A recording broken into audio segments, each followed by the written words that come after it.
Brother Michael. Right. Yeah, don't hold your breath on that. That's not going to happen. That's more than 2.5 times the annual budget of California. The annual budget is $300 billion. So I appreciate the economists doing their calculations, but at the end of the day, and I'm all for repairing the damage of slavery, racism, Jim Crow segregation, redlining, housing discrimination, educational discrimination when it comes to getting bank loans and home loans and all of that. At the end of the day, it doesn't matter how much you think that you're owed. The only thing that matters is how much you can collect, or what you can collect, and what you can actually keep once it goes to court and you get sued and people try to block you from getting what you say that you're owed. Okay. So when we look at this, so two developments happened. Number one, there was the article from ABC Channel 7, abc7.com, which they picked up from the Associated Press, called Reparations for Black Californians Could Top $800 billion.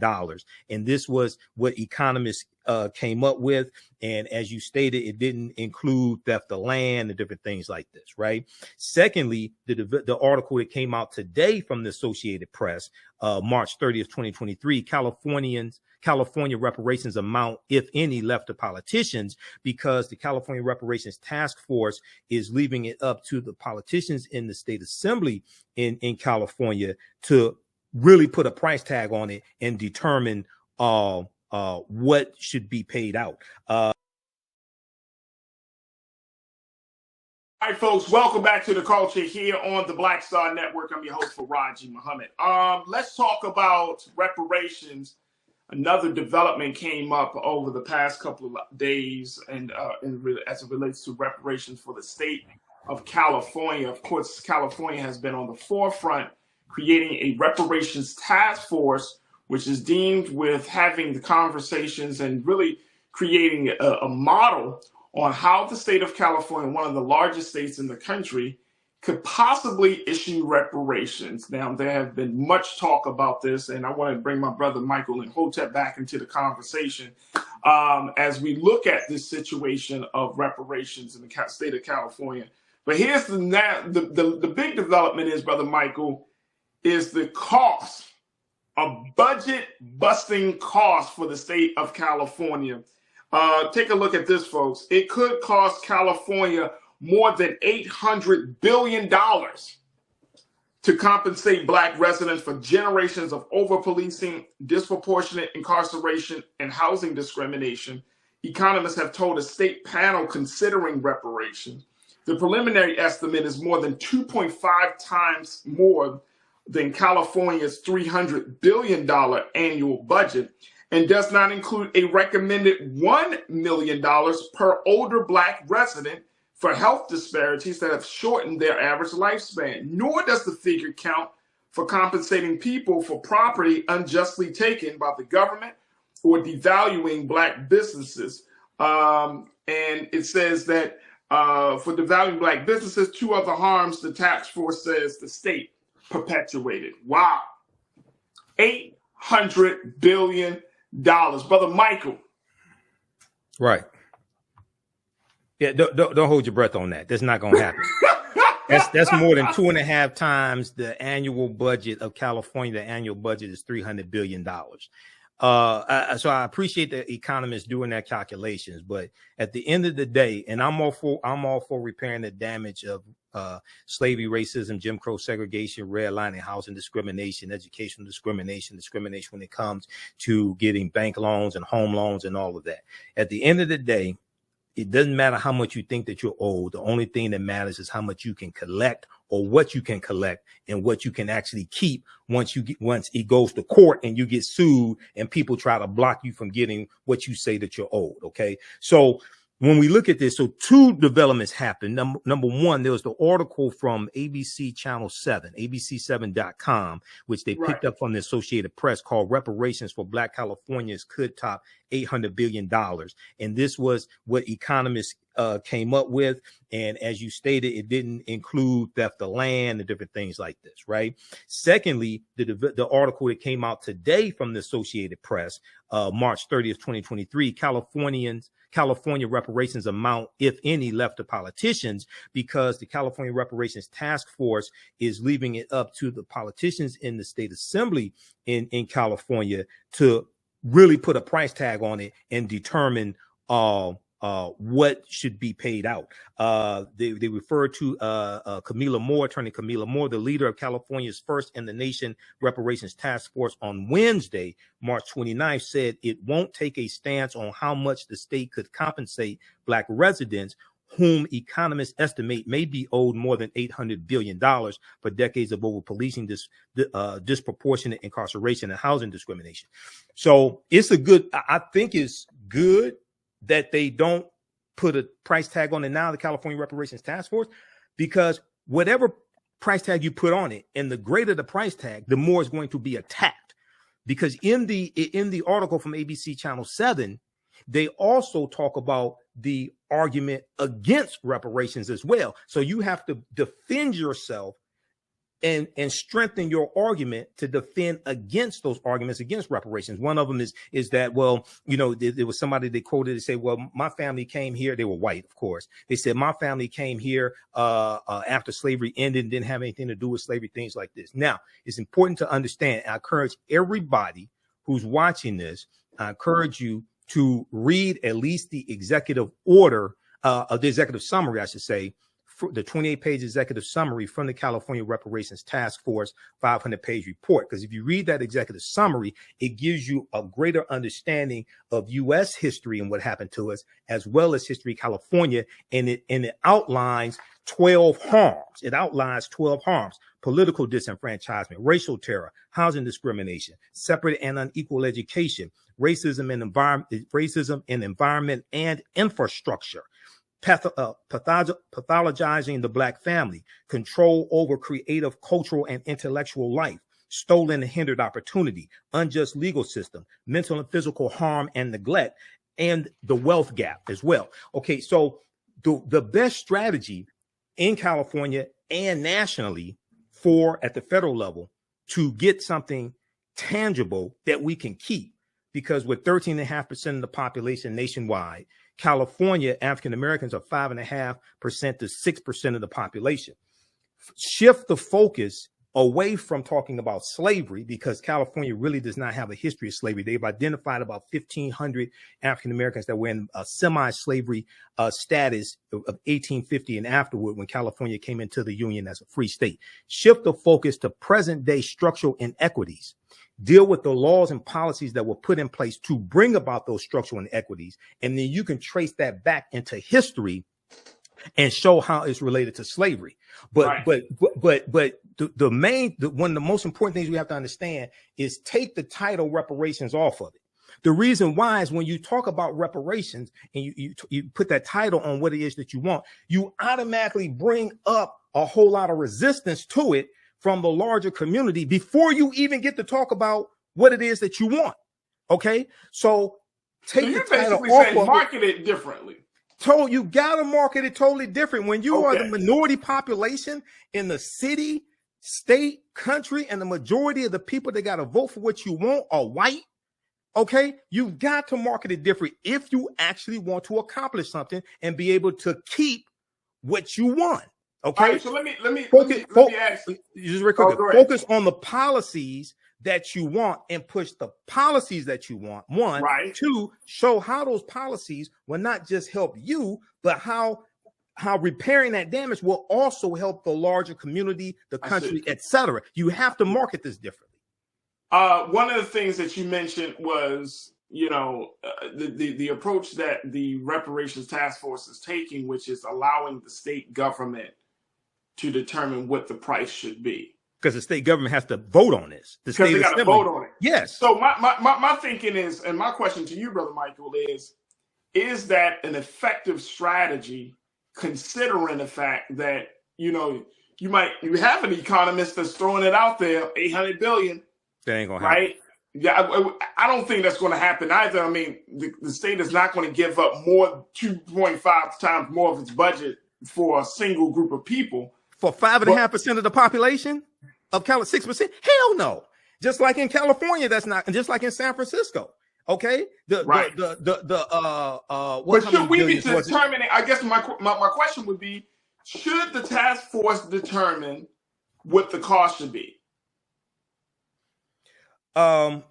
Because if you put it in the hands of politicians, couldn't we shortchange? Wouldn't that put us in a position to shortchange ourselves? If they say, okay, we want to give y'all 200 million, or okay, let's say we'll give you 100 million. I would focus on the policies that you need to repair the damage. Okay. If you read the 28-page executive summary, have you read the executive summary? Not yet. Read it. If you read the 28-page executive summary, those different harms that I talked about, they go through and explain those harms, how they took place in California and how they harmed African Americans. It was laws and policies that inflicted the harm upon us and continue to do it. It's going to be laws and policies that correct the harm. Cash payments can be part of, and once again, we have to have comprehensive reparations.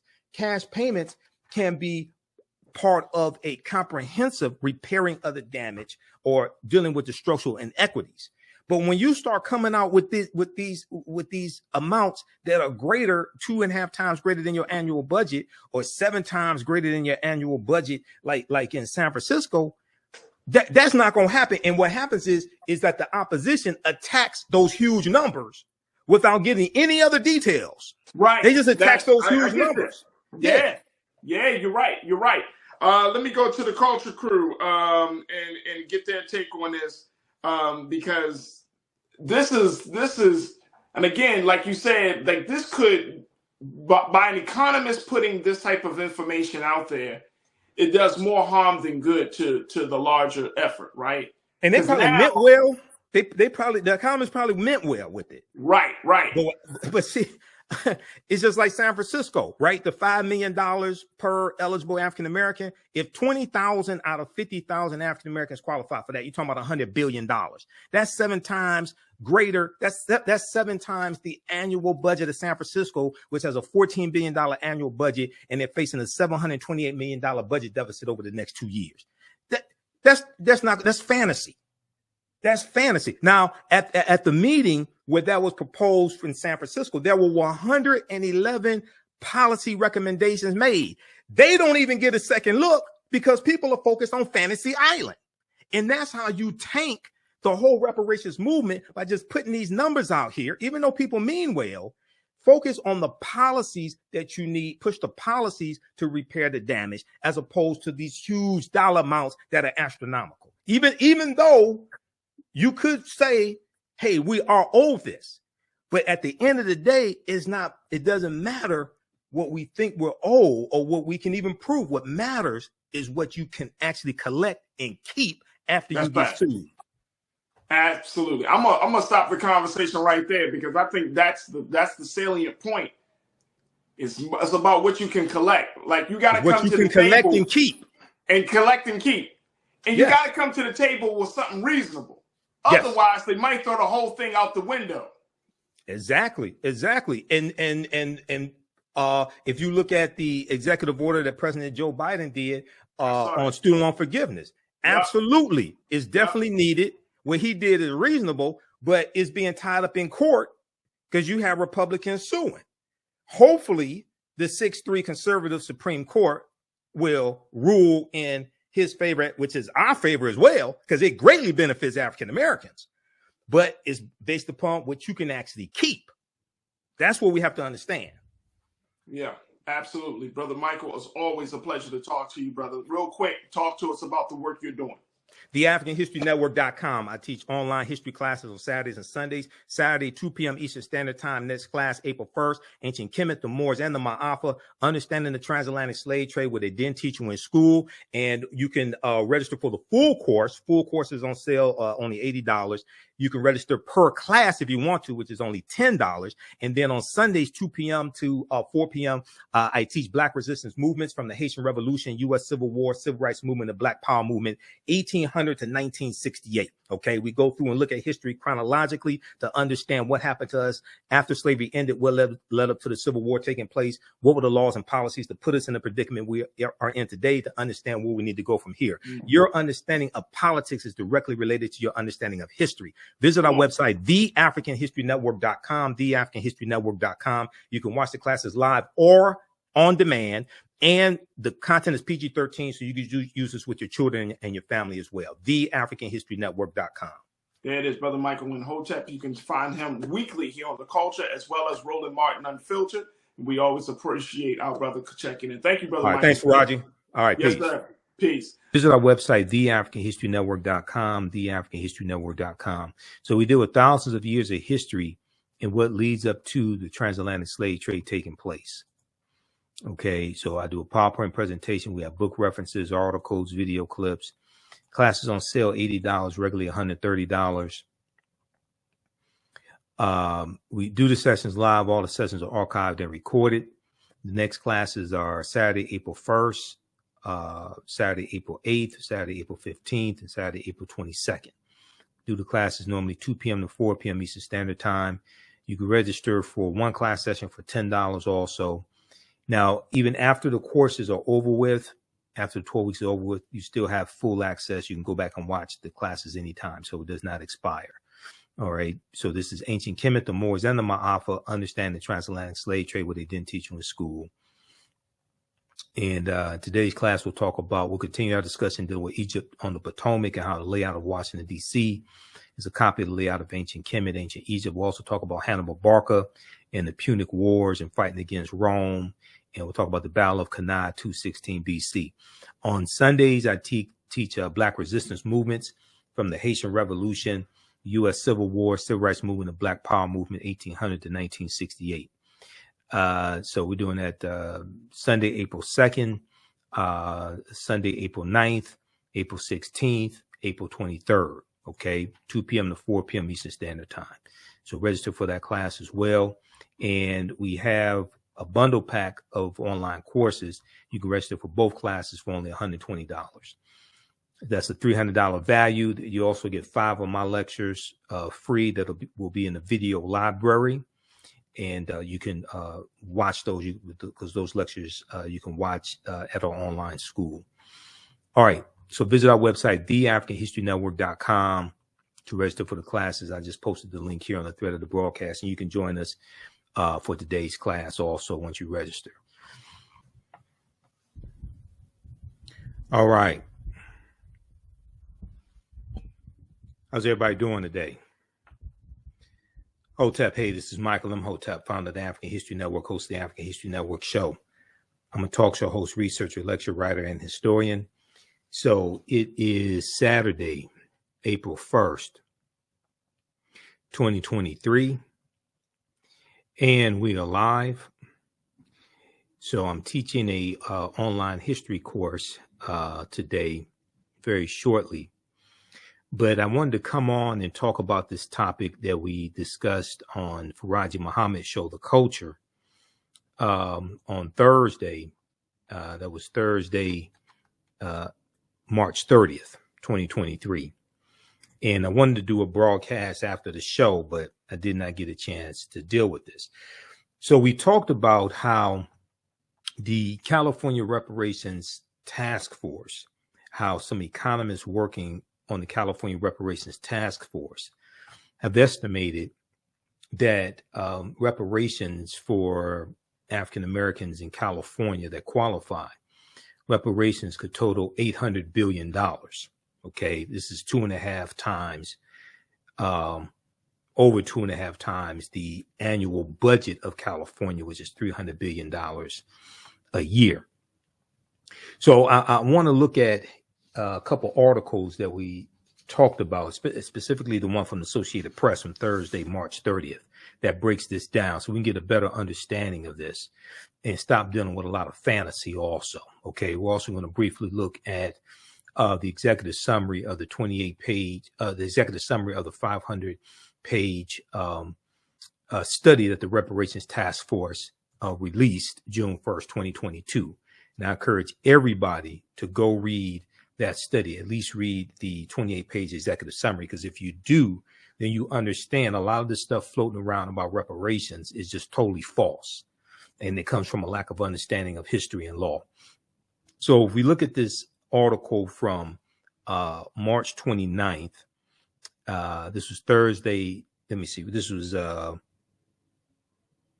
article from the Associated Press. California reparations amount, if any, left to politicians. This is from Wednesday, March 29th, 2023. And in the article, it says that the leader of California's first in the nation reparations task force on Wednesday, March 29th, on Wednesday said, hold on, let me back up here just a second. I can't increase the size of it. Okay, on Wednesday, said that it won't take a stance on how the state should compensate black residents who economists estimate may be owed more than $800 billion for decades of over-policing, disproportionate incarceration, and housing discrimination. The $800 billion is more than 2.5 times California's $300 billion annual budget. And it does not include a recommended $1 million per older Black resident for health disparities that have shortened their average lifespan, okay, that have shortened their average lifespan. Nor does the figure count compensating people for property unjustly taken by the California state government, or devaluing Black businesses, which are two other harms the California Reparations Task Force says the state perpetuated. Okay, so the $800 billion is a combination of looking at some various harms. We'll look at that. Okay, now the $800 billion, even though it may be justified, that's not going to happen. That's totally unrealistic. That's more than 2.5 times California's annual budget of $300 billion a year. That's not going to happen. Okay, so don't wait for anything like that to take place.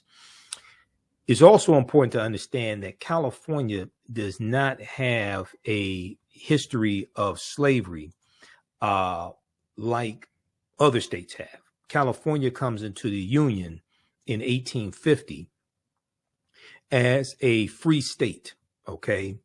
And if we look here at the executive summary, this is the executive summary from the, let's look at this here. This is the executive summary. So 28-page executive summary, everybody should read. And this is from the interim report, okay, 2022. And I'll give you the link for it also. It talks about in here how California comes into the Union in 1850 as a free state. Now, they identified about 1,500 African Americans who were in a semi-slavery state, okay? But California didn't have that type of history of slavery, okay, like Alabama or Georgia or Texas or Mississippi, nothing like that. California does have a rampant history of voter suppression, housing segregation, redlining, theft of land, segregation when it comes to schools, discrimination when it comes to getting bank loans, all different types of things like this. And the report lays out 12 harms as well. And you need laws and policies to correct those harms. Okay, so we'll come back to this. This was page, what page was that of the executive summary? Page 7 of the executive summary. And the executive summary alone is an excellent history lesson. Okay, now, if we look at this article here, if we go back to this. So Thomas Kramer, who was a public policy professor at the University of Connecticut, told the California Reparations Task Force panel on Wednesday, March 29th, he said all forms of discrimination should be considered in reparations. The task force should feel free to go beyond our loss estimates, and determine what the right amount would be. Okay, now, Black residents may not receive cash payments anytime soon. There's no may there. They're not going to receive cash payments anytime soon, if ever, because the state legislature and Governor Gavin Newsom will ultimately decide whether any reparations are to be paid. The task force faces a July 1st, 2023 deadline to recommend the forms of compensation to be awarded and who should receive it, along with other remedies to repair the harm, Now, the chair of the California Reparations Task Force is attorney Camila Moore. She said on Wednesday that it's up to the state legislature to ascribe a restitution amount based on the methodology economists recommended, and which the task force approved on Wednesday. Now, she said the task force is pretty much done regarding the compensation component. Our task was to create a methodology for calculation for various forms of compensation that correspond with our findings. She said this in an email. Now, for those who support reparations, the staggering $800 billion estimate underscores the long-lasting harm that African Americans have endured, even in a state that never officially endorsed slavery,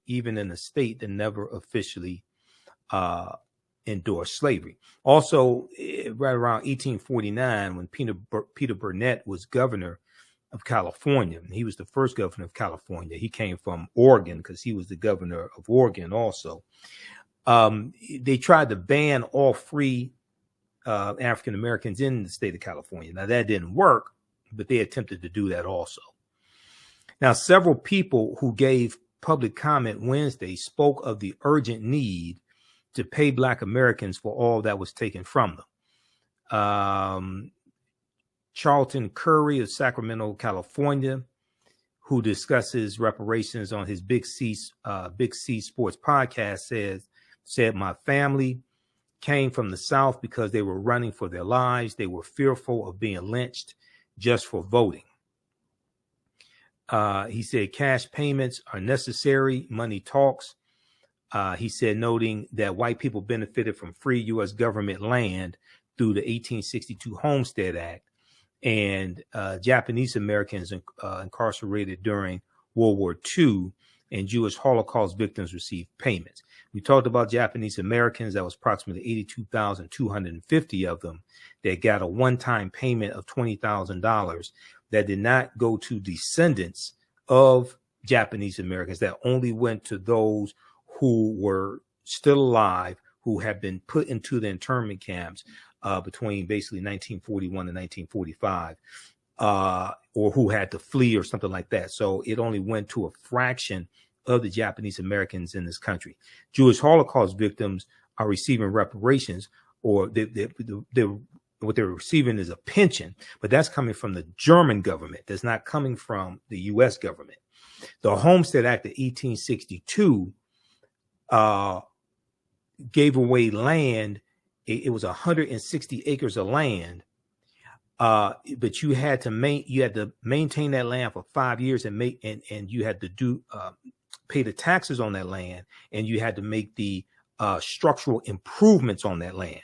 After 5 years, you can keep the land. So it wasn't totally free land. If we look at the Homestead Act, and we teach about this in my Sunday class, where we deal with Black resistance movements from the Haitian Revolution, U.S. Civil War, Civil Rights Movement, and Black Power Movement, 1800 to 1968. And you can register for My online classes are at our website, theafricanhistorynetwork.com, theafricanhistorynetwork.com. On Saturdays, I teach ancient Kemet, the Moors, and the Ma'afa, understanding the transatlantic slave trade, what they didn't teach you in school. So we have another session of that class that I'm teaching today as soon as I finish with this broadcast. So we'll start about 2:30 p.m. Eastern Standard Time. So we'll give you information about that also. But this is on the Homestead Act. This is very important for us to deal with facts and evidence and know what it is that we're talking about, because there's so much misinformation floating out there and people don't document what they're talking about. So this comes from history.com, the official website of the History Channel.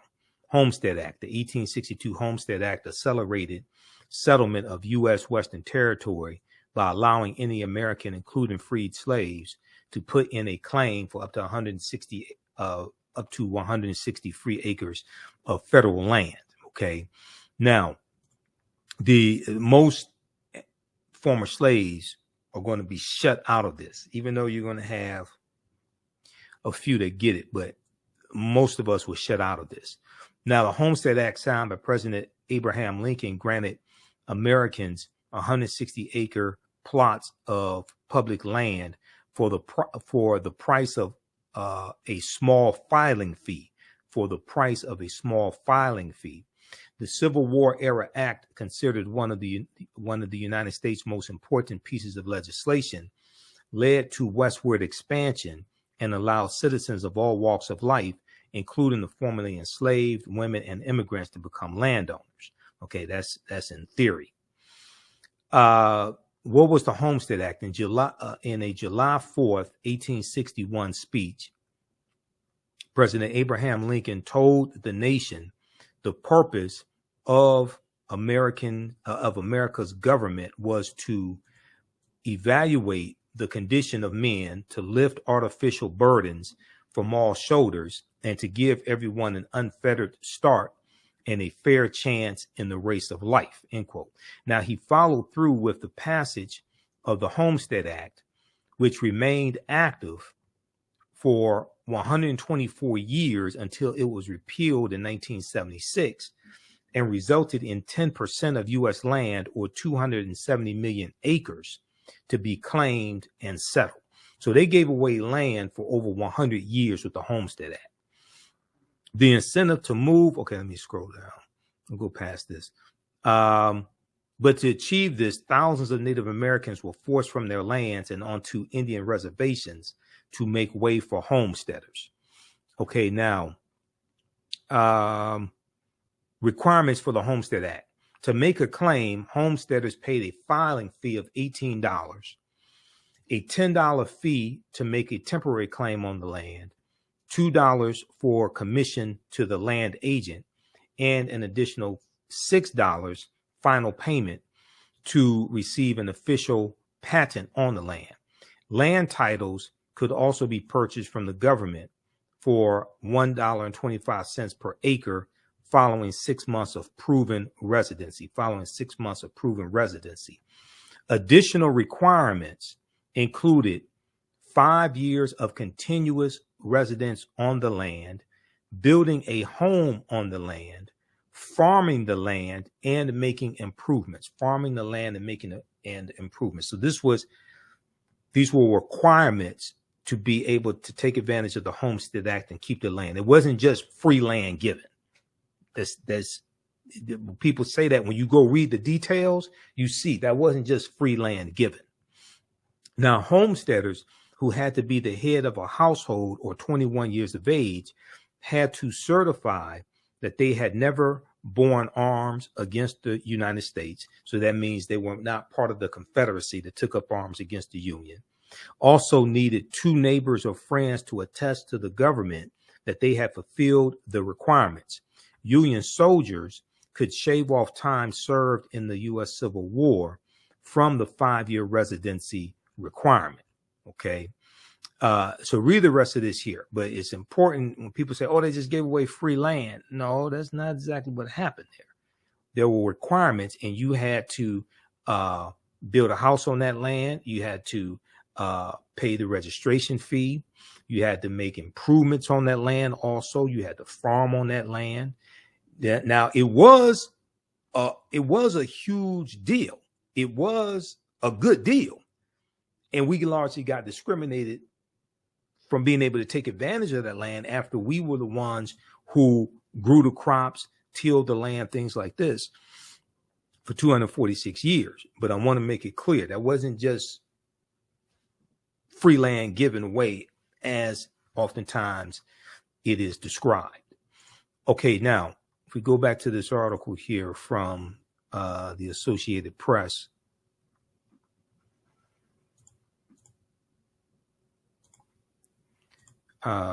let's see here.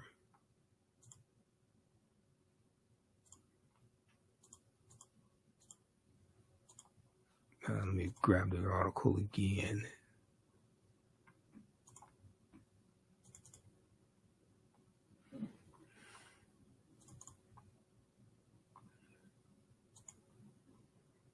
Okay, here we go.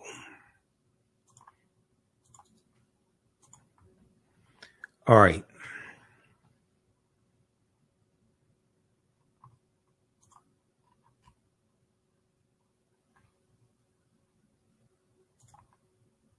Okay, let's continue here. How's everybody doing? Also, you can register for the online history classes that I teach on Saturdays and Sundays. Saturdays is Ancient Kemet, the Moors, and the Ma'afa, understanding the transatlantic slave trade, what they didn't teach you in school. So we're going to start this class as soon as I get finished here with this broadcast. I'm waiting on people to log in. And I wanted to do this broadcast here right after I did Farajii show on Thursday, but I didn't get a chance to. I was too tired and couldn't do it Friday. I had to do Roland Martin's show on Friday.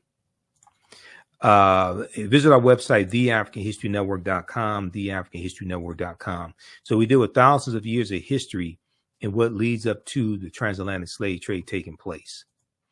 Okay, so I do a PowerPoint presentation. We have book references, articles, video clips.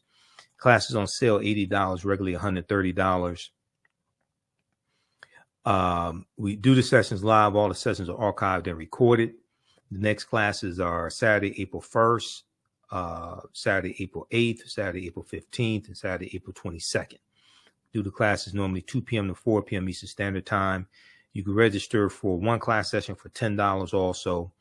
Now, even after the courses are over with, after the 12 weeks is over with, you still have full access. You can go back and watch the classes anytime, so it does not expire. All right. So this is Ancient Kemet, the Moors, and the Ma'afa, understand the transatlantic slave trade, what they didn't teach you in school. And today's class we'll continue our discussion dealing with Egypt on the Potomac and how the layout of Washington, D.C. is a copy of the layout of Ancient Kemet, Ancient Egypt. We'll also talk about Hannibal Barca and the Punic Wars and fighting against Rome. And we'll talk about the Battle of Cannae, 216 B.C.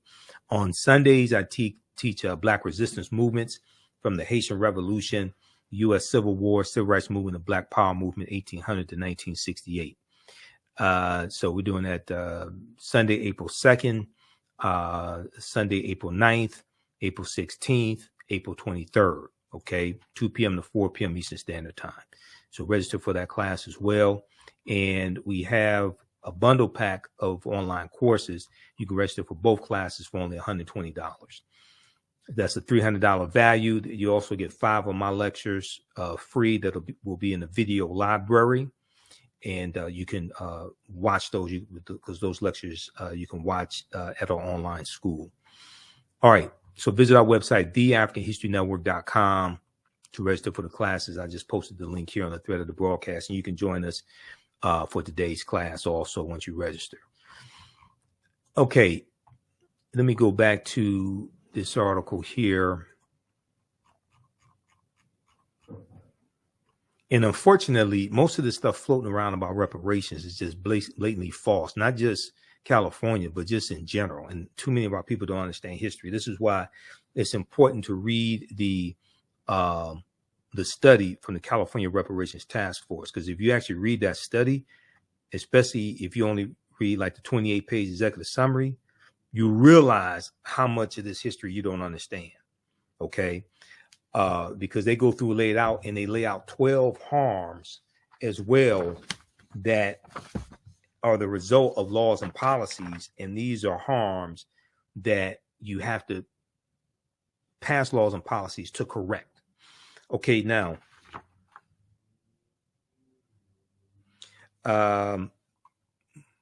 critics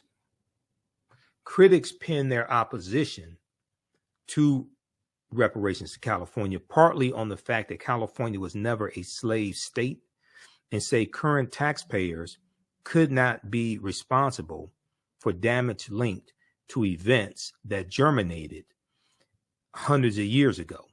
Okay.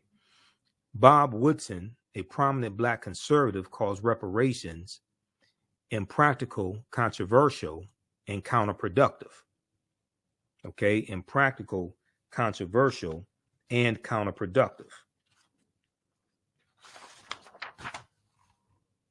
He said no amount of money could ever make right the evil of slavery, and it is insulting to suggest that it could. He said this in an email to the Associated Press, adding that Black communities relied on faith and family to build thriving communities following slavery.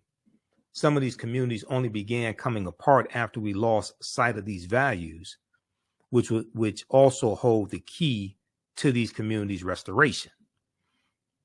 Okay, he doesn't talk about the fact that 41,000 miles of U.S. interstate highways ran through the African American community, wiping out thousands of businesses, thousands of homes. See, this is the type of misinformation a lot of these Black conservatives put out. And then they want to talk about faith and family. They don't talk about the war on drugs that their Republican president, Richard Nixon, declared June 17, 1971, and how the U.S. prison population quadruples from 1970 to 1993. It goes from about 300,000 in 1970 to 1.3 million in 1993.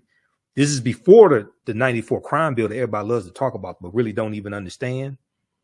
That wasn't signed on September 13, 1994. The U.S. prison population quadrupled before that was even signed.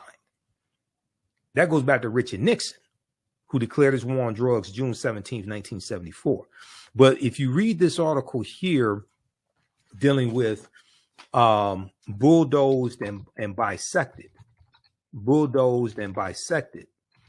this is an analysis from NBC News, and it goes through and shows the harm that the expressway system did in the African American community.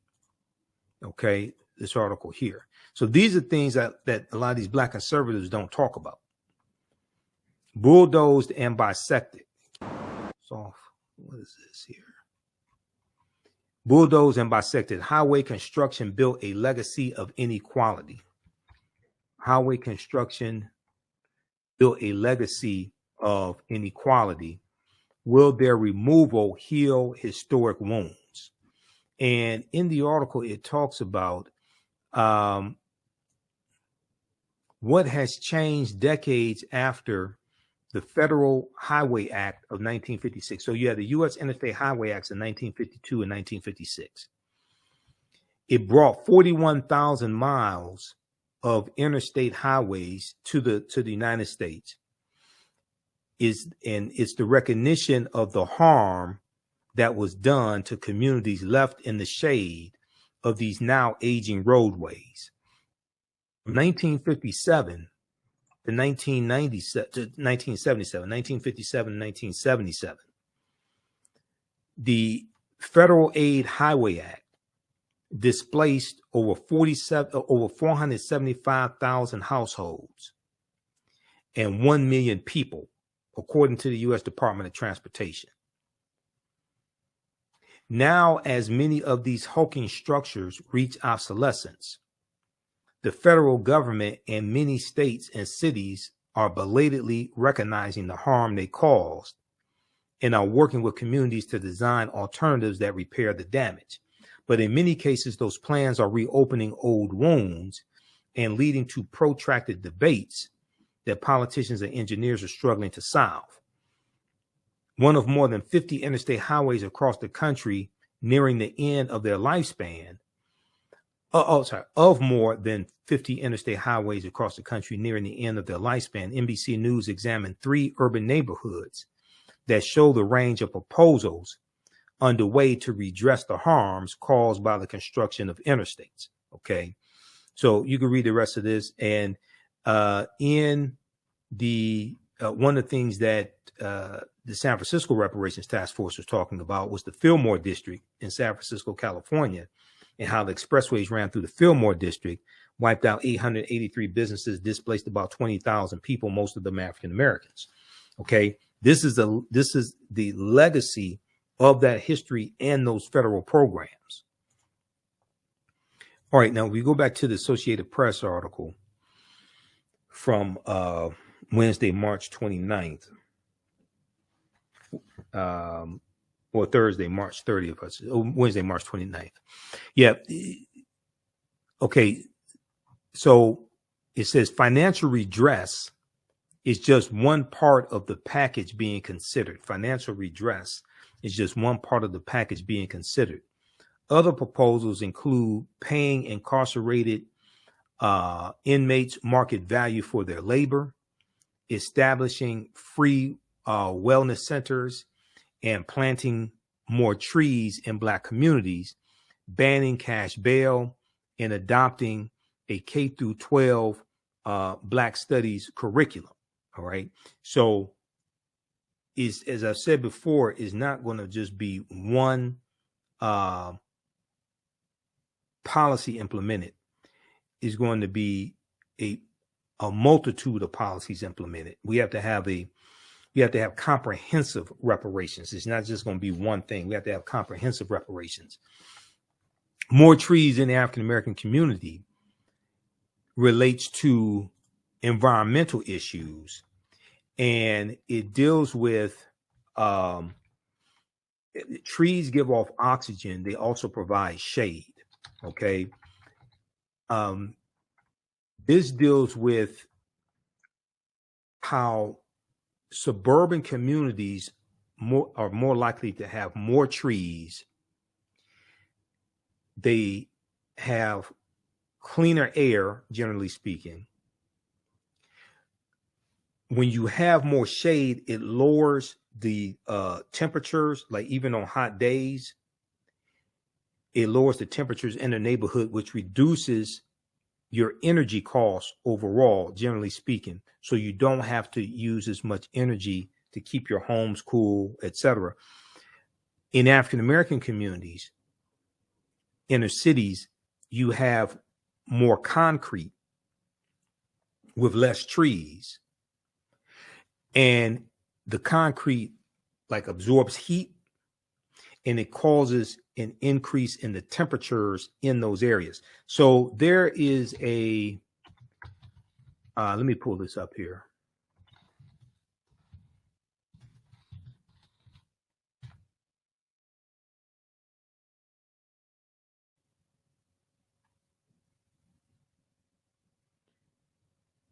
There's some articles I've seen on this.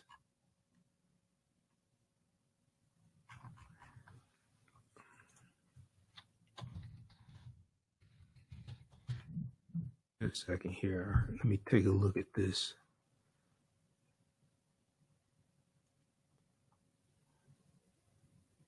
Okay, so for instance, if we look at this article from NPR, National Public Radio, from January 14th, 2020. This is why it's important.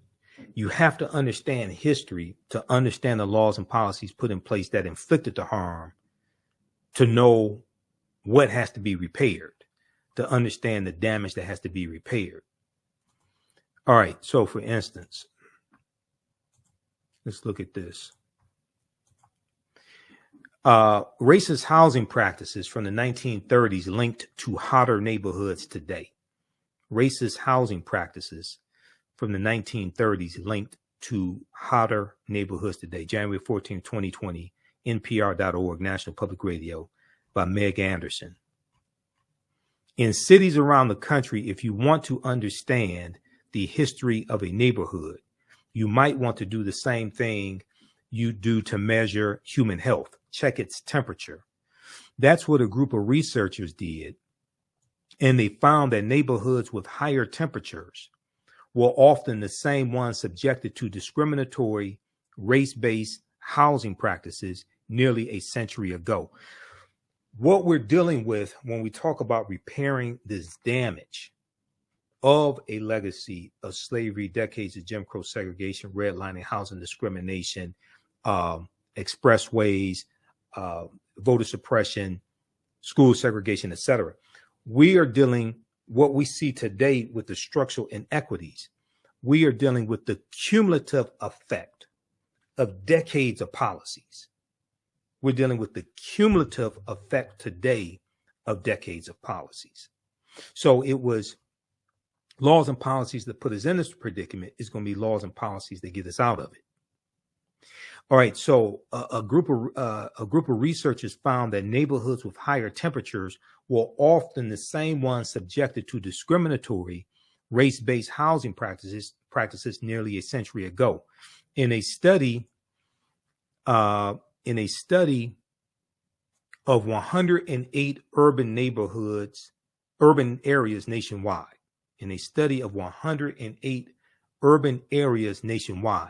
the formerly redlined neighborhoods of nearly every city studied were hotter than the non-redlined neighborhoods, some by nearly 13 degrees.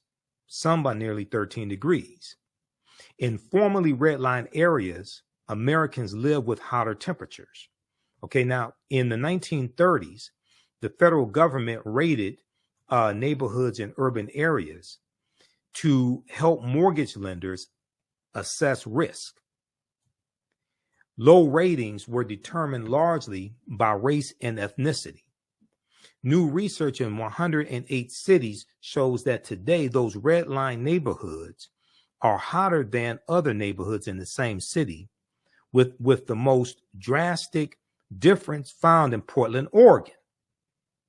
What's interesting about Portland, Oregon, and we talked about this in one of my classes last weekend, is that the state of Oregon banned all free African Americans. Oregon has a deep, deep racist history, which is why Oregon has a very small African American population. Oregon at one point banned all free African Americans. Okay. Then you also have the 1844 Black exclusion laws in Florida, in Oregon as well.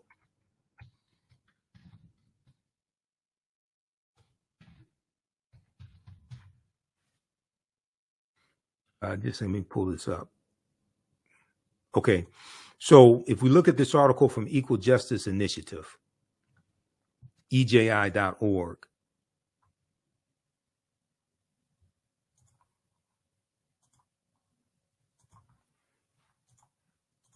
June 26, 1844, Oregon Territory bans free Black people.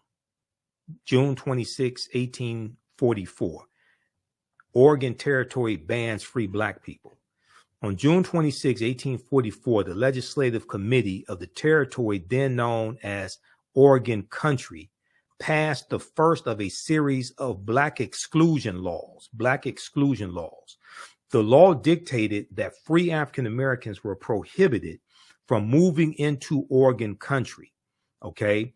And those who violated the ban could be whipped, quote, not less than 20, no more than 39 stripes, end quote. Now, so this becomes known as the Peter Burnett Lash Law. It's not really enforced, okay, and then it's going to be repealed. All right. Now, between 1840 and 1860, in the midst of this exclusion and discrimination, African Americans never constituted more than 1% of the population in the American Pacific Northwest. Oregon, which joined the United States as a free state on February 14th, 1859, stands as a clear illustration that racial discrimination and oppression against Black people was also widespread in jurisdictions where slavery was illegal. As of 2018, the U.S. Census Bureau estimated that less than 3% of Oregon residents were African American. Well, see, that's a legacy of going back to what happened in 1844 and after 1844. Okay.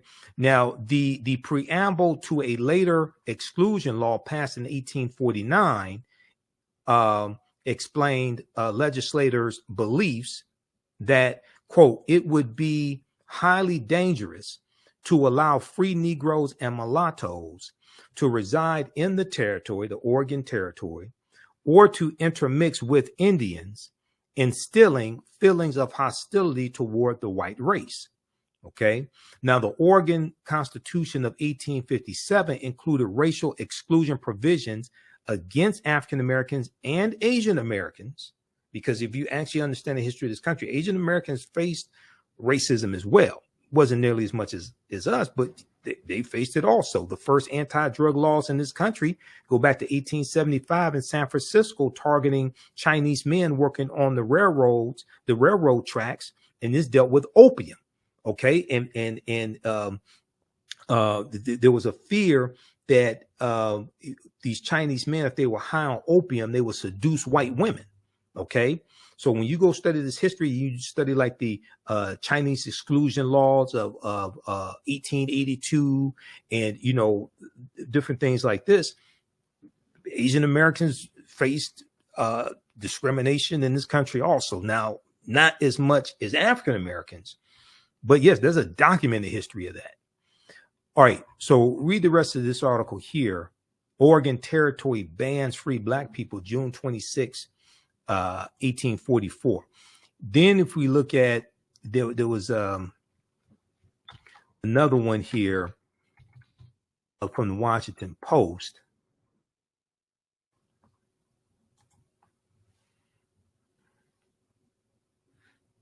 There was one, let's see. This one here from the Washington Post. It's called When Portland Banned Blacks, Oregon's Shameful History as an All-White State. This is why it's important to understand history, because laws and policies and history are intersected and interrelated. Politics is the legal distribution of scarce wealth, power, and resources, and the writing of laws, statutes, ordinances, amendments, and treaties, their adoption, interpretation, and enforcement. Okay. So your understanding of politics is directly related to your understanding of history. Laws and policies shape conditions and shape historical events, and movements come about to address the conditions that were created by policies. June 7th, 2017, when Portland banned blacks, Oregon's Shameful History as an All-White State by Deneen L. Brown for the Washington Post. In Oregon, like I said, this is why Oregon has a very very low percentage of African Americans living in the state of Oregon, less than 3%. There's a good reason for that. In 1844, all Black people were ordered to get out of Oregon country, the expansive territory under American rule that stretched from the Pacific coast to the Rocky Mountains. Those who refused could be severely whipped. The provisional government law declared by, quote, not less than 20 or more than 39 stripes to be repeated every 6 months until they left.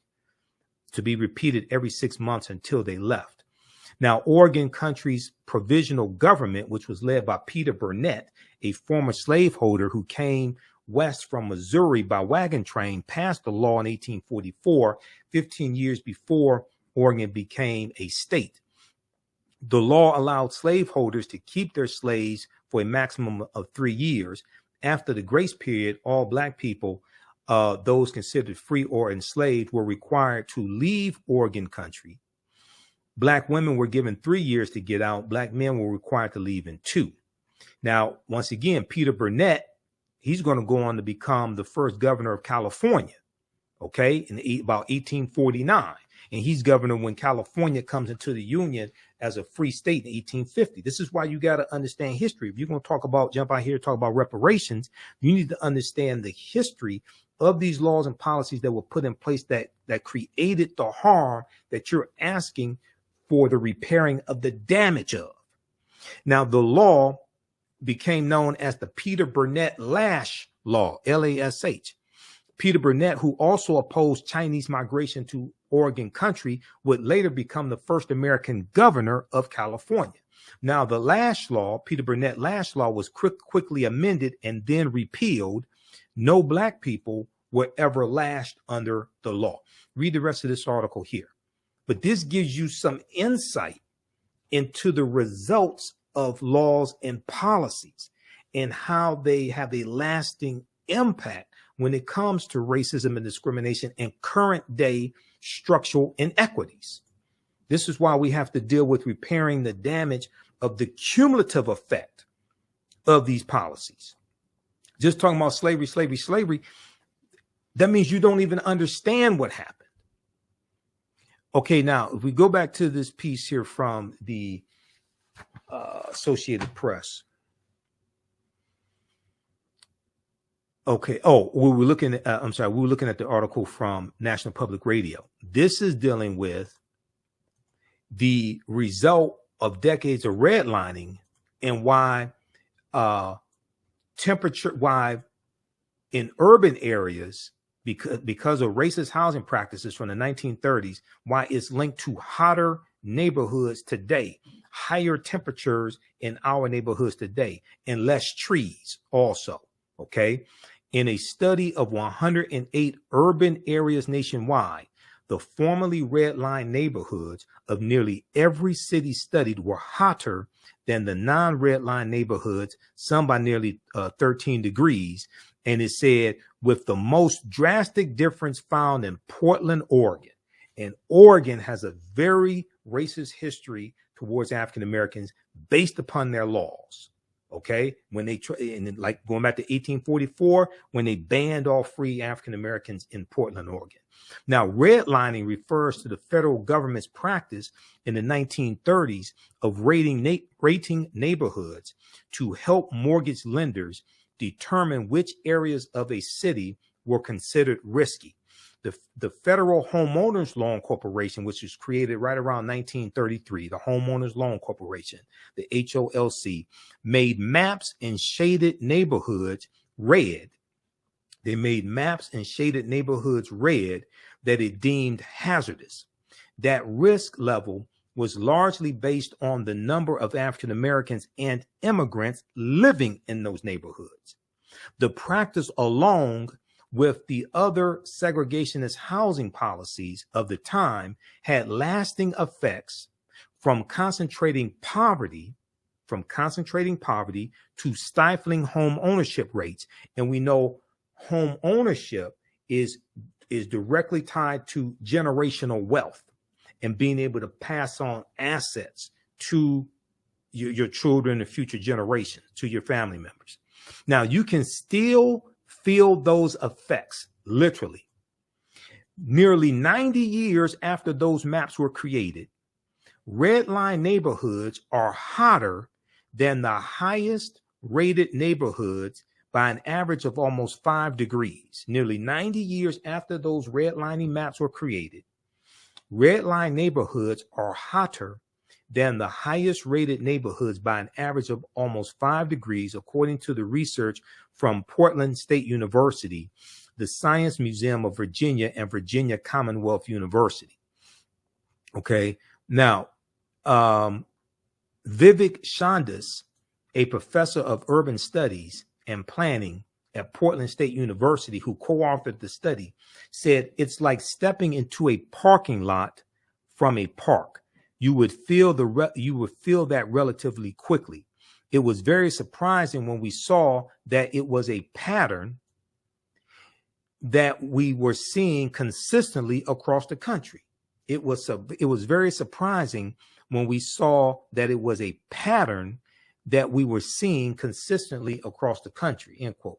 Now, the link between higher heat and red line neighborhoods, many of which are still struggling economically from decades of disinvestment, echoes the findings of a joint investigation last September by National Public Radio and the University of Maryland's Howard Center for Investigative Journalism in an analysis of heat and income in 97 of the most populous U.S. cities.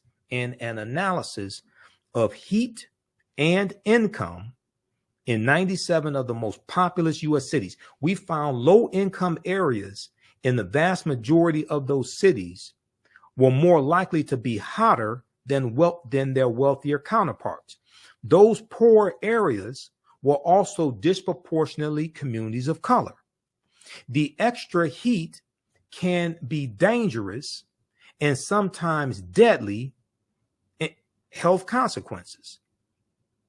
The extra heat can have dangerous and sometimes deadly health consequences. Extreme heat kills more Americans every year than any other weather-related disaster.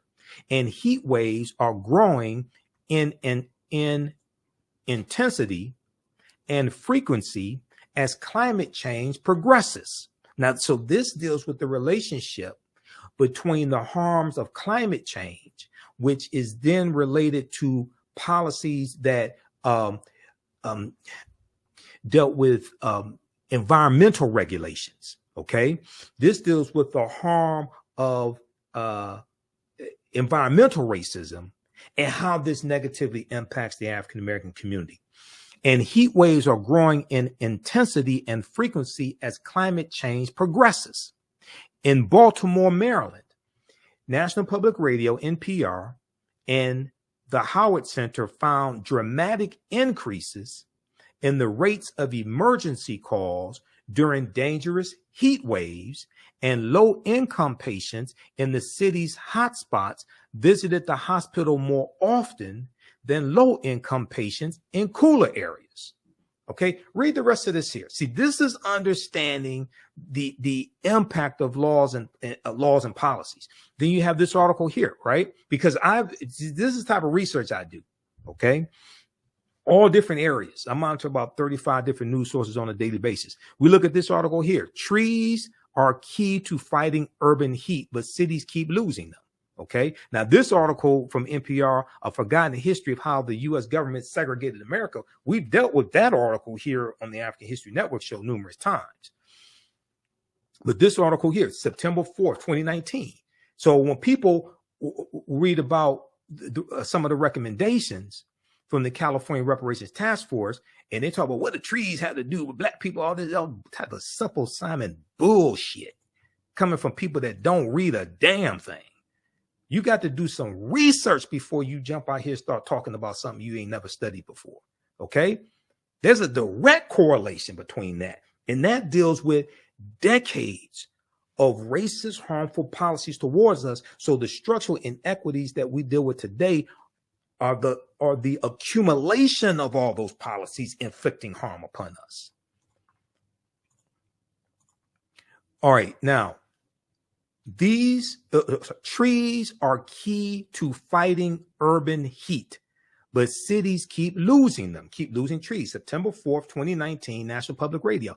Let me ask you, everybody watch right now. Who is sharing this type of information with you besides me? I'm just curious. Name them. Where are they? Who's sharing this type of information with you besides me? This is why it's important to support the African History Network and the African History Network show and register for our online classes. Support us through PayPal, Cash App. This helps finance the research. All this don't happen without resources.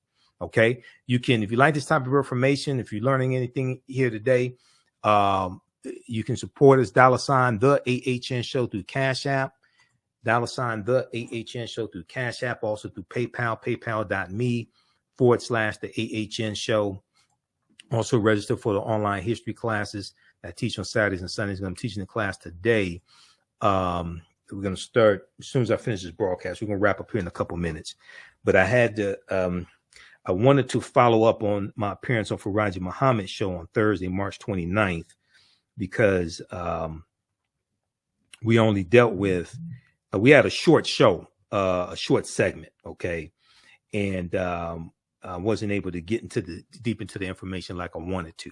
So on Saturdays, I teach ancient Kemet, the Moors, and the Ma'afa, understand the transatlantic slave trade, what they didn't teach you in schools. And this class is Saturday, April 1st, April 8th, April 15th, and April 22nd, 2023. Okay, we'll have classes after that also, but these are just some of the next few classes taking place. Normally we do the classes 2 p.m. to 4 p.m. Eastern Standard Time. Today we're starting late, so we're going to finish. We're going to start as soon as I finish this broadcast here.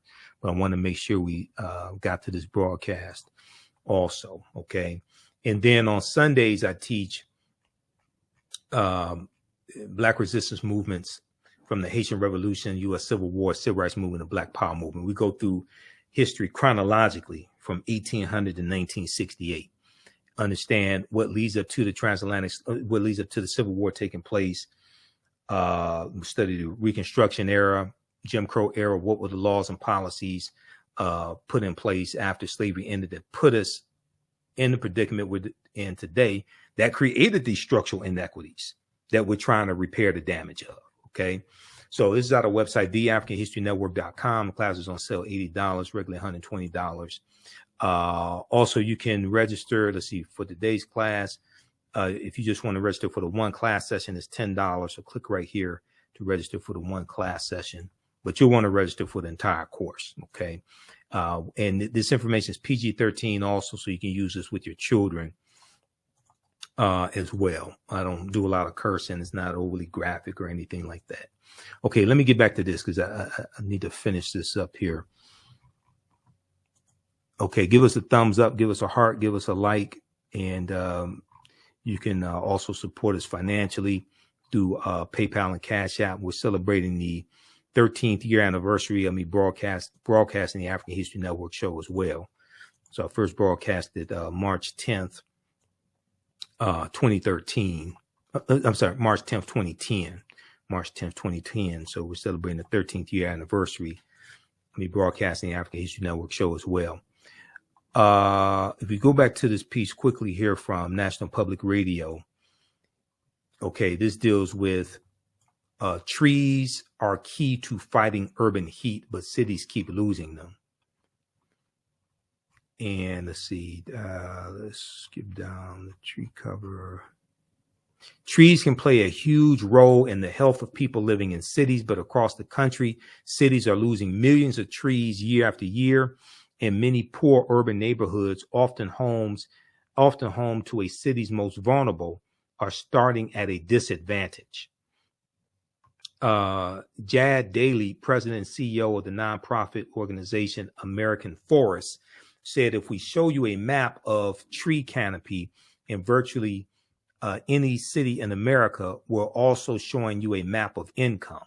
And in many cases, we're showing you a map of race and ethnicity, end quote. Now, the lack of tree cover can make a neighborhood hotter, and a joint investigation by NPR and the University of Maryland's Howard Center for Investigative Journalism found just that. Low-income areas in dozens of major U.S. cities are more likely to be hotter than wealthier counterparts, and those areas are disproportionately communities of color. Okay. Daly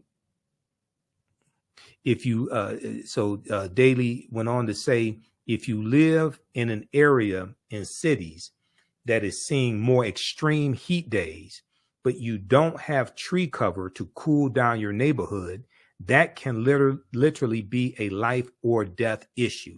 That can literally be a life or death issue. Quote, the folks who are least likely to have air conditioning to weather heat days, to make it through heat waves, to weather heat waves. The folks who are most likely to have pre-existing health conditions that put them at a greater risk from those heat waves are not getting the benefits of trees, end quote. Now, a study by the Georgia Institute of Technology found Louisville to be getting hotter faster than any of the other 50 largest U.S. metropolitan areas, compared with the rural areas around them. One reason cities tend to be hotter is because of fewer trees. Louisville is losing 54,000 trees each year from development, natural disaster, disease, invasive species, and lack of tree care. Okay, Louisville, Kentucky is losing 54,000 trees each year from development, natural disaster, disease, invasive species, and lack of tree care. And Louisville is not alone. From 2009 to 2014, 44 states lost tree cover in urban areas. That's around 28.5 million trees lost every year, according to the U.S. Forest Service. Okay, read the rest of this article here. Okay, so this deals with environmental racism and environmental changes also. All right, let's continue. So if we go back to this one here. Okay, financial redress this is back to the Associated Press article. California reparations amount, if any, left to politicians. Okay.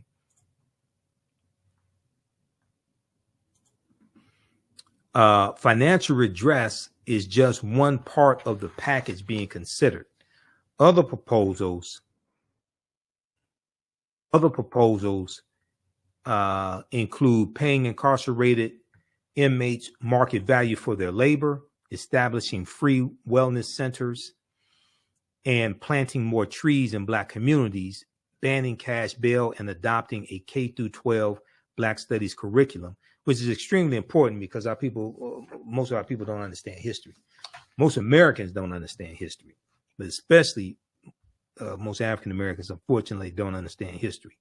Now, reparations talks are stalled at the federal level, but the idea flourished in California as well, as U.S. cities and counties following the death of George Floyd at the hands of Minneapolis police. Governor Gavin Newsom signed the legislation in 2020, creating the Reparations Task Force. Okay, now, let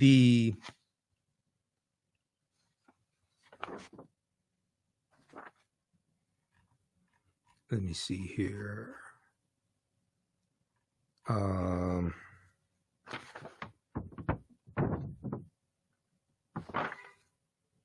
Where is this? Ooh, did they cut out something in this article? Hold on. Got that. Oh, let's go scroll down past it. Okay. The $800 billion estimate in California includes a $246 billion to compensate eligible Black Californians whose neighborhoods were subjected to aggressive policing and prosecution in the war on drugs from 1970 to the year 2020, from 1970 to 2020. That would translate to nearly $125,000 each for every person who qualifies, the consultants wrote. Okay. The $800 billion estimate in California includes $246 billion to compensate eligible Black Californians whose neighborhoods were subjected to aggressive policing and prosecution in the war on drugs from 1970 to 2020. Now, the numbers are an approximation based on modeling and population estimates. Now, the economists also included $569 billion to make up for the discriminatory practice of redlining in housing loans. That would amount to about $223,000 per eligible resident from 1933 to 1977. The $569 billion is considered a maximum, and it assumes that all 2.5 million Californians who identify as Black would be eligible. But it's not going to apply to all 2.5 million because the California Reparations Task Force last year voted and decided that reparations would be distributed based upon lineage, not race. So you would have to prove that you were a descendant of an enslaved person who was in the U.S.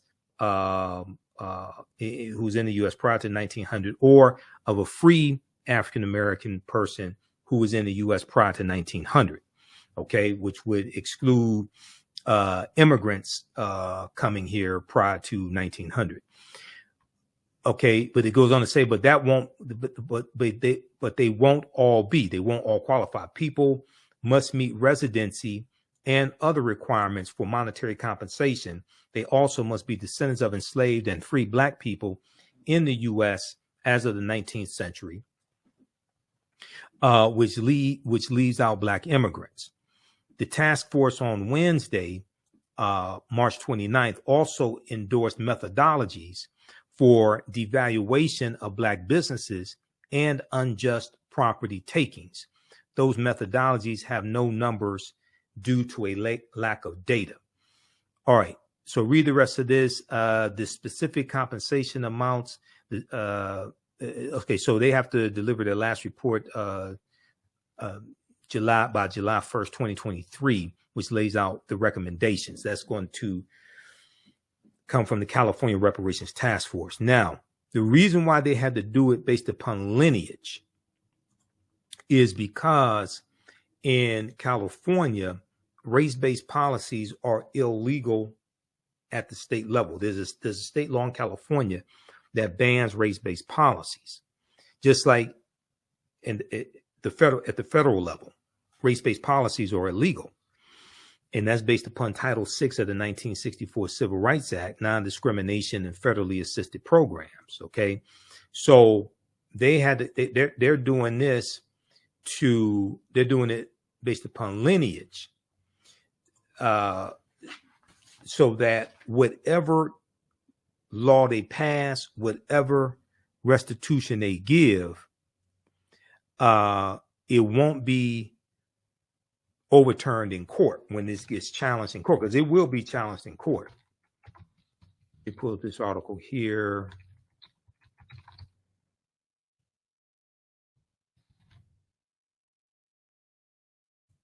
See, California Reparations Task Force calls for comprehensive reparations.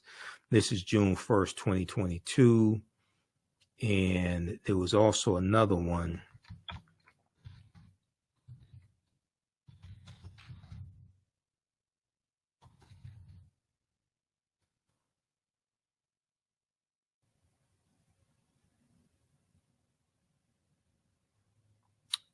Where's the other one? Well, let's look at this one here.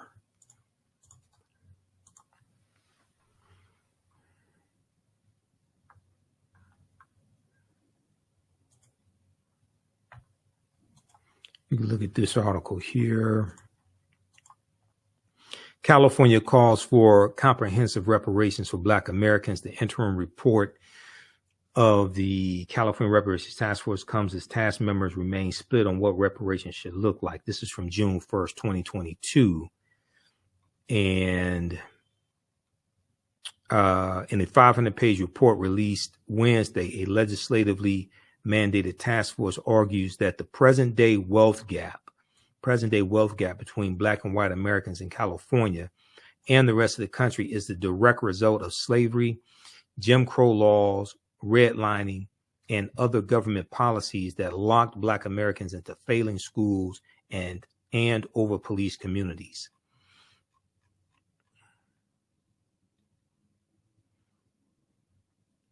Okay, the task force called its interim report the most extensive document on government discrimination against the Black community since the landmark 1968 Kerner Commission report. It called for the creation of a government office to address past harms and potential future harms and help eligible Black Californians through a reparations program, but it does not put a price tag on its recommendations. This was June of 2022. Okay, that is expected to be detailed later in a second report. Let me see something here.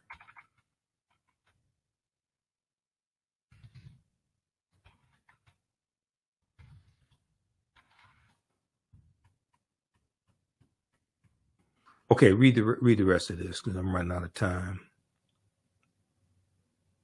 Yeah, the report also cites the extensive history of sundown towns in California communities that prohibited Black Americans from living within their boundaries. Well, you can, not long could you not live in a sundown town? You can be there after dark. Okay, you may work there in the daytime, but when it starts getting dark, it's time for you to go. Otherwise, you could be stopped, arrested, beaten, or killed. The report says many suburban communities outside of Los Angeles and San Francisco and most Orange County cities were once, quote unquote, sundown towns. It also documents the history of urban renewal and highway projects that dismantled once thriving Black neighborhoods like San Francisco's Fillmore district, effectively destroying generations of wealth accumulation. So that Black conservative that's against reparations, he doesn't talk about the harm that the expressway system did all across the country to the African American community. They usually won't talk about things like that.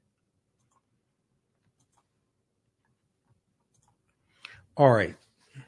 Now, if we just look here at the California reparations, if we look at the executive summary here, it's a 28-page executive summary.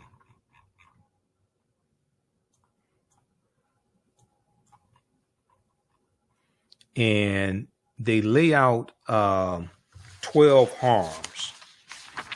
They identify 12 harms. They show the national laws and policies that inflicted these harms, and then they deal specifically with California. Okay. And let's look at this here.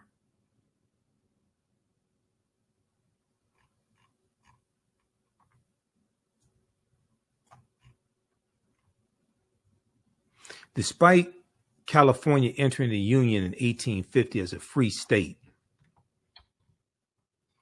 its early state government supported slavery. Pro-slavery white Southerners held a great deal of power in the state legislature, the court system, and among California's representatives in U.S. Congress. In 1852, California passed and enforced a fugitive slave law that was harsher than the federal fugitive slave law of 1850.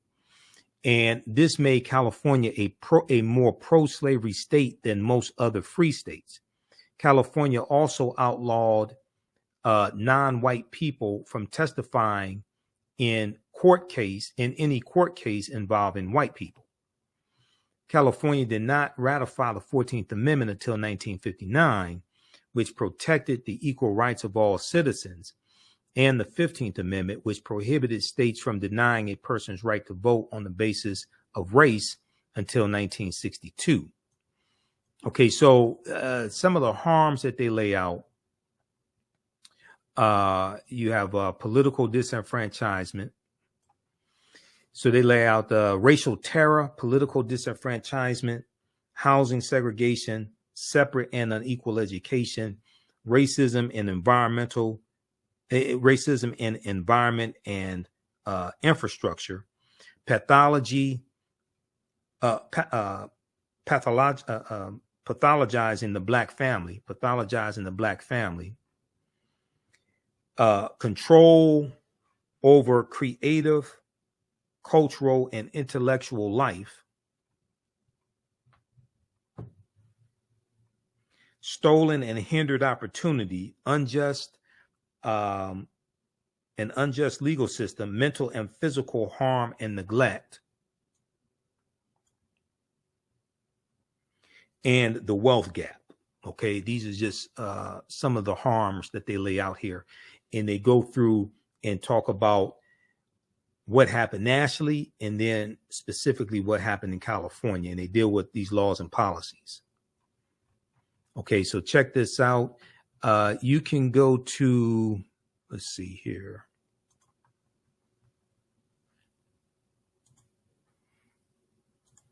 If you go to, this is the office of the Attorney General, Rob Bonta of California. You go to this website here, which is oag.ca.gov, Office of Attorney General, oag.ca.gov. So Rob Bonta, Attorney General, reparations reports. Okay, this is task force to study and develop reparation proposals. Let's see, let's click right here. But if you go look at this here, reparations reports, you scroll down, it lists the full interim report, which is 500 pages, the executive summary, key findings, and preliminary recommendations. So you can go read this. So we should be forming study groups in our communities to organize our people to really study reparations, study history and law. And this will help us push for this at local levels, but also at the federal level, because I know HR 40 wants a study on reparations. You can use this 500-page study as the foundation. And as I said to on Farajii Muhammad's show, we really should take the term reparations off of what it is that we're fighting for and focus on present-day structural inequities, identify present-day structural inequities, deal with the laws and policies put in place that created these structural inequities, trace those laws and policies back in history. You can trace that back to Jim Crow era Reconstruction, trace that back to slavery, and deal with putting in place laws and policies that correct the structural inequities that are the result of laws and policies. You have to shift the focus away from just talking about slavery. The reason why is because when you just keep talking about slavery, what that does is that makes you a very easy target for opposition. 1, 2, chattel slavery ended about 158 years ago. All the last of the former slaves died in the 1950s. And you bring up greater opposition when you just keep talking about slavery. Deal with present day structural inequities, the laws and policies put in place that created them. And then you also have to market and explain how correcting those structural inequities benefit not just African Americans, but America in general. Because most of the people that got to vote on these policies, generally speaking, are white. Most of the people are from the majority population. White people make up 57% of the U.S. population. Okay, so the whole way a lot of this is marketed and the benefits of this are not marketed correctly. You can't just talk about how this is going to help African Americans when, one, most of the people who have to vote on these policies are white. 1, 2, they have to go justify this to their constituents back home. 2, 3, it's not just African American dollars, taxpayer dollars, that are going to pay for these policies. It's largely going to be taxpayer dollars coming from non-white people, from non-African American people that pay for these policies. So you got to understand how to market this. Lastly, if we look at this article here that I reference a lot, because this is a good example of what I'm talking about. This is from CBS News, okay? And stand by, let's see.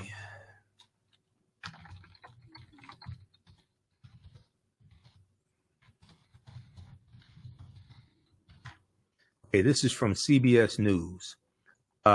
This deals with how the U.S. economy has lost $16 trillion over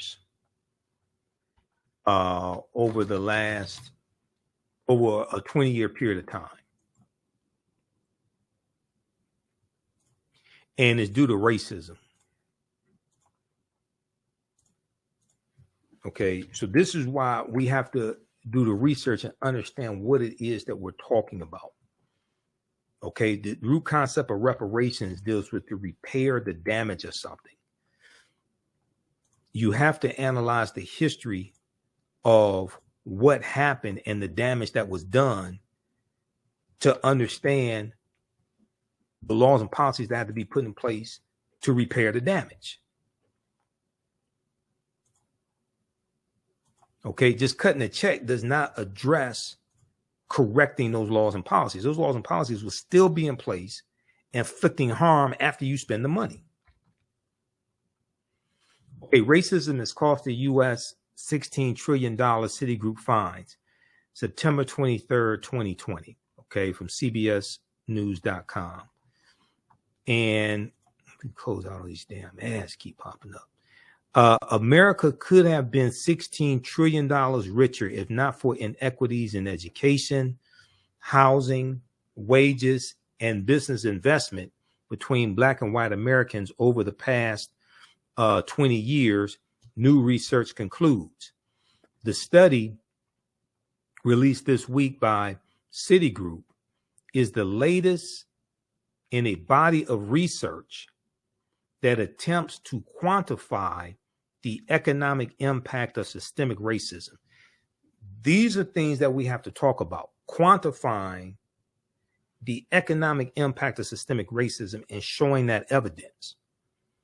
Citigroup arrived at a $16 trillion figure after estimating that, one, Black workers have lost $113 billion in potential wages over the past 2 decades because they could not get a college degree. Okay, so that reduces the spending potential of African Americans, whether it's buying homes, buying cars, things like this, that helps the GDP grow, helps the gross domestic product of the U.S. grow. The housing market lost $218 billion in sales because Black applicants could not get home loans, About $13 trillion in business revenue never flowed into the economy because Black entrepreneurs could not access bank loans. What's more, the U.S. could have $5 trillion in gross domestic product over the next 5 years if those gaps and others were closed today, the study indicated.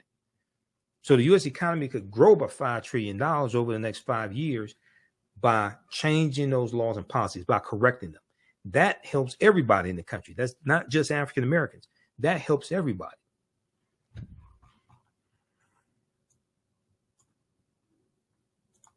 All right, so check out this article. Racism has cost the U.S.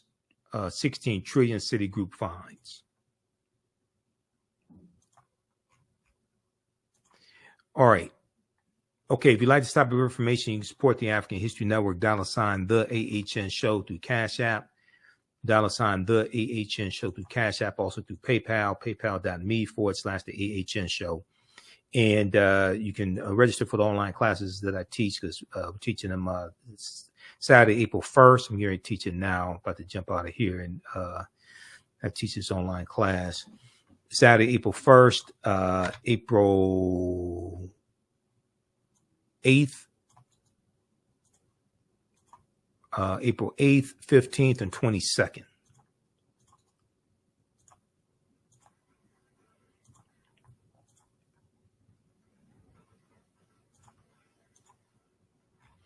Okay, so visit our website, theafricanhistorynetwork.com. We have the information there, theafricanhistorynetwork.com. Ancient Kemet, the Moors, and the Ma'afa understand the transatlantic slave trade, what they didn't teach you in school. We do thousands of years of history and what leads up to the transatlantic slave trade taking place also. And then Sundays, I teach from the Civil War to the Civil Rights Movement, Black resistance movements, from the Civil War, Civil Rights Movement, Black Power Movement, and Haitian Revolution, 1800 to 1968. All right, look, we have to get out of here. Remember, the African History Network, we focus on educating, empowering, and inspiring people of African descent throughout the diaspora.